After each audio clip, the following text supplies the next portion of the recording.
இந்த வீடியோவில் பாருங்கள், இந்த பறவை 5 சின்ன மீனை அதோட வாயில் பிடிச்சிருச்சு ஒரே கேட்சில். 5 மீனையுமே சாப்பிட ட்ரை பண்ணுது. ஆனால் என்ன நடக்குதுன்னு பாருங்கள், அது ஆங்கிளை வாய்க்குள்ளே போகிறதுக்கான ஆங்கிளை மாற்றி முழுங்க ட்ரை பண்ணும்போது ஒரு மீனாக ஸ்லிப் ஆகிட்டு ஒரே ஒரு மீனை தான் லாஸ்ட்டில் அது சாப்பிடுது. ஆஸ் அ பேட்ஸ்மேனாக நம்ம நிறைய ஷாட்டை ப்ராக்டிஸ் பண்ணலாம்.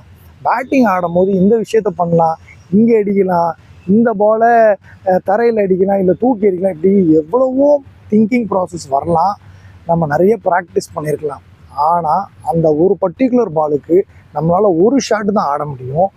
அந்த ஷாட் என்ன ஷாட்டுன்றத அந்த பாலை ஜட்ஜ் பண்ணால் தான் முடியும். அந்த பறவை மாதிரி 5-6 ஷாட்டை வச்சுட்டு ரொம்ப கஷ்டப்படாதீங்க.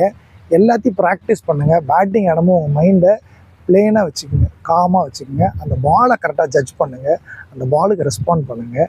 கண்டிப்பாக பெர்ஃபார்ம் பண்ணுங்கள். Train your mind.